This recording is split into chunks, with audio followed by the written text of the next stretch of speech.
Hello and what's up, political peeps? I am your host, Arv Kapoor, and as you guys know, this is our first ever live stream.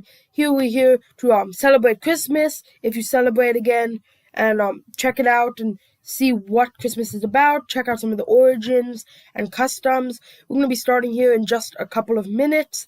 As you know, it's my first live stream, so we are having a couple technical difficulties getting it started up, but the stream will be underway very shortly. Thank you for the patience.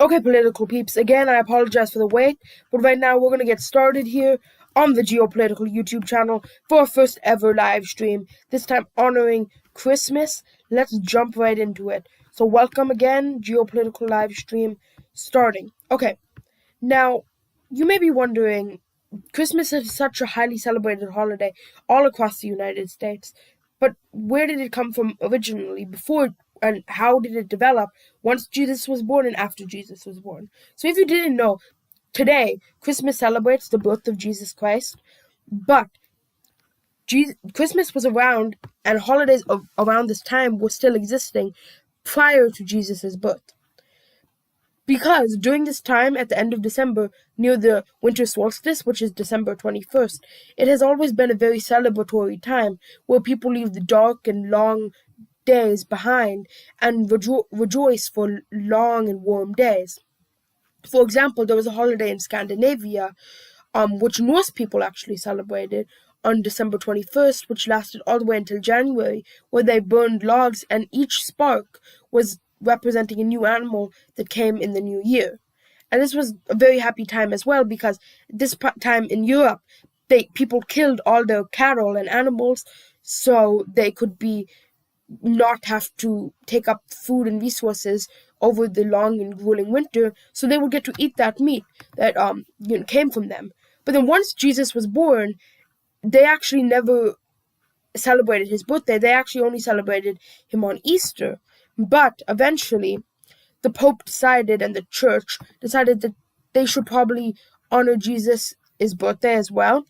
So they started to begin to look for a date in the Bible, but the Bible didn't actually specifically say a date that he was born in, but it was believed that he was born in spring because of the verse mentioning herding sheep. And why would you herd sheep in the middle of the winter? You herd sheep in the spring, right? But Pope Julius chose December 25th to be celebrated because he wanted it to be accepted with other pagan and European holidays. Now, this holiday was first called the Feast of Nativity, which was accepted over pagan holidays in Egypt by the year 432, and in England by the end of the 6th century. It was later renamed Christmas. And by the Middle Ages, because of this specific timing and how it aligned perfectly with other holidays that were celebrated around the winter solstice, Christianity had taken over this whole region of the world as the major religion by the Middle Ages. And during this holiday, it was more of like a crazy holiday, less of the family time spending holiday we think of today. That was more of a Thanksgiving thing, but it was like what we think of Mardi Gras as today. Totally crazy. The rich actually repaid the poor and like entertained them, and if they didn't, then they would be like, I guess, kind of picked on, and they would get like attacked and terrorized by these poorer people if they didn't join in and they didn't entertain these people. And the social structure, based on other Roman holidays, when the social structure was actually totally turned upside down, Christmas followed suit, and they continued. Now I'm going to make a quick interlude. I see right now we have Chase's Sports News from the Cool Sports Network is currently watching this live stream. Thank you so much, Chase. You have been so supportive in this podcasting journey. I couldn't do it without you. thank you again so much for listening, and thank you to anybody else who is currently on listening or who is listening in the future. Again, thank you so much, Chase. Now, moving on. Now, although Christmas had exploded to this degree and it was so popular, there was a group of people, the Puritans, led by Oliver Cromwell in the early 17th century. They actually took over England and totally banned Christmas. And this was so popular, the holiday, so they got rioted against, and they were very unpopular. So by popular demand, when Charles II took power again in England, Christmas was brought back and people rejoiced. But an even more Puritan-believing group of people, the Pilgrims, who came to the United States, or what we call now as the United States, in 1620, they were so much more Puritan than Oliver Cromwell and his crew from the years of 1659 and on, in Boston, you were totally banned from celebrating Christmas, and it was actually punishable by up to 5 shillings from the year 1659 to 1681. And that's for that reason, in modern day America, Christmas has developed so much, but previously, despite popular belief, Christmas was totally not popular whatsoever. Despite this, in the Jamestown colony, led by Captain John Smith, it was reported that Christmas was enjoyed by all, and actually the first eggnog ever consumed in the New World was by Captain John Smith in the 1607 Jamestown settlement. I thought that was a fun fact you guys might be interested in learning about. Now, eventually, these British-English customs fell out after the American Revolution, but despite this, it took them so long to bring Christmas back that it wasn't even declared as a federal holiday until June 26th of the year 1870. So it took a very, very long time. Now, you guys may be wondering one big thing about Christmas, which I haven't touched on yet. Santa Claus. How did Santa Claus come to be this big, jolly red man that comes and drops off our presents, every Christmas? How did he come to be? And his story. Well, the legend of Santa Claus can be traced back to a Turkish monk, actually, that was named Saint Nicholas, and he was born in the year 280, and Nicholas gave away literally all of his wealth and money to the poor and the sick that were in the countryside, and they were less fortunate than him. So he became known as the protector of the children and sailors. But now, this Turkish monk was very influential in that part of the world, but he never really entered American pop culture until the late 18th century in New York, when a bunch of Dutch families gathered to actually honor his death, and they called him Saint Nicholas, which in Dutch was called and pronounced Sinterklaas, or what we later have derived from that, Santa Claus. So it went from Saint Nicholas to Sinterklaas, and now Santa Claus. And then that's how we kind of abbreviated his name and made it like that. Now, the way that we kind of depicted, before this guy, he was like a priest. He didn't wear this big puffy suit. We actually got that depiction from Clement Clarke Moore, who wrote a poem describing this visit from St. Nicholas when the Dutch families gathered to honor and mourn his death.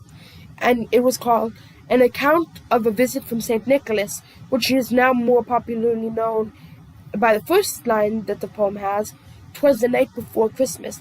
And the poem depicted Santa Claus as a jolly white man who kind of flies with magical reindeer from home to home, and goes and visits multiple homes and passes on gifts. And this iconic jolly man with this white beard and a sack of toys fully became part of American pop culture in 1881, when Thomas Nast drew on Moore's poem to create this image that we know today. Now, that is the story of Santa Claus. And before we wrap up, I do want to just share some cool Christmas facts that I thought might be appealing to some of you guys. Well, each year, 25 to 30 million Christmas trees are sold in the United States alone.